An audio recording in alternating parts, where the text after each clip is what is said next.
L'injustice enfin réparée, la délivrance et les larmes. On l'a mérité, ils nous ont tout fait, mais on est qualifiés pour l'Algérie et pour le monde du sport, pas pour les salauds. Agressée en Égypte, l'Algérie vient de prendre une éclatante revanche. Elle est qualifiée pour la Coupe du Monde.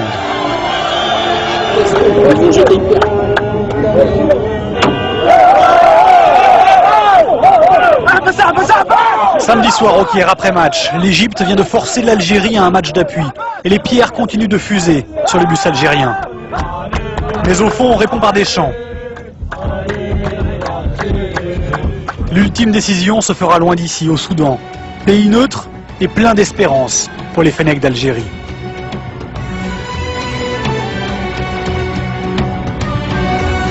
On a perdu le match, on s'est fait caillasser après le match. Qu'est-ce qui serait passé si on avait remporté? Maintenant on a réussi à sortir de ce pays presque sain et sauf. Et quand on a posé un pied ici, au Soudan, et qu'on a vu tous les Soudanais, plein de Soudanais nous attendre, avec pas mal d'Algériens aussi, on s'est senti comme si on était que la prise d'otage était finie en fait. Changer d'air a libéré les Fennecs. Terminer l'hôtel bunker du Caire. Les plaies physiques et morales n'ont pas encore disparu, mais elles sont derrière. La plaie s'est refermée. Normalement, on sera au top, Inch'Allah. C'est le match du siècle, là. Faut pas passer à côté, hein. Eux non plus ne veulent pas rater ça. À la même heure, ils sont encore des milliers à Alger devant le siège d'Air Algérie. Le président Bouteflika emmène gratuitement 12 000 supporters par vol spécial. 25 avions décollent les uns après les autres, direction Khartoum.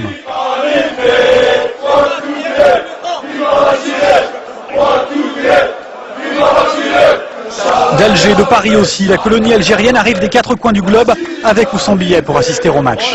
Des milliers de kilomètres, j'espère qu'on aura au moins des billets pour assister au match. On vient de Lille, on vient de la France, on vient d'Algérie, on veut des billets pour regarder le match. Partout.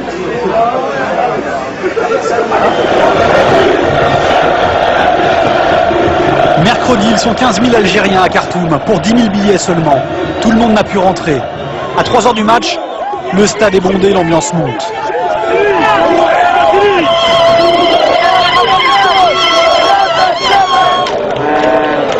Un stade méticuleusement divisé en deux.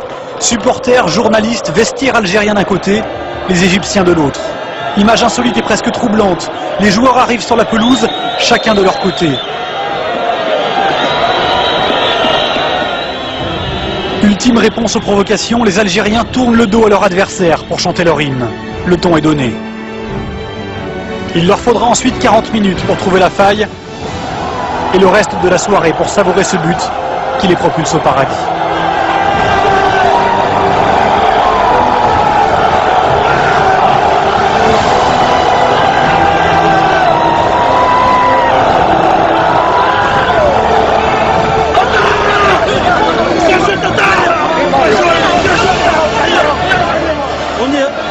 À 180 minutes, on y est au mondial, c'est mérité. Après ce qu'ils nous ont fait, c'est rien ça, c'est rien par rapport à ce qui se passe. C'est rien. Vive l'Algérie!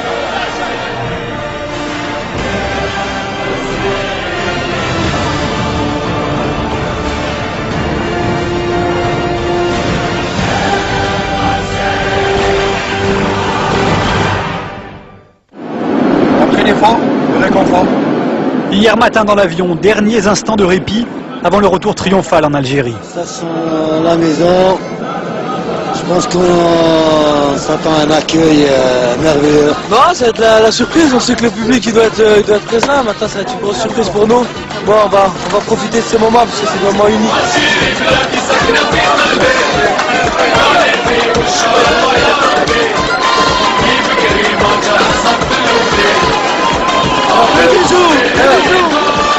Elle est au pays, mon pote, elle est au pays. Fanfare, fleurs et tapis rouges. L'Algérie n'a pas encore gagné la Coupe du Monde, mais c'est tout comme. Eh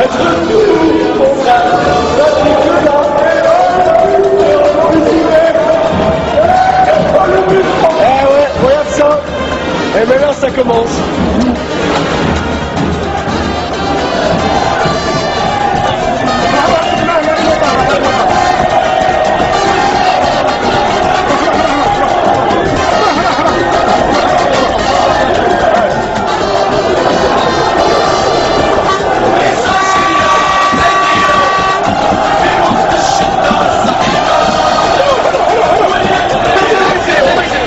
Il faudra 3 heures pour effectuer les 15 km entre l'aéroport et Alger. Des scènes de liesse jamais vues depuis l'indépendance. Ces 23 Fennecs, perchés sur leur bus, sont bien plus que des héros. Des martyrs bientôt reçus en grande pompe par le président de la République. Dernier honneur avant de pouvoir réaliser enfin que l'Algérie est 24 ans après de retour en Coupe du Monde.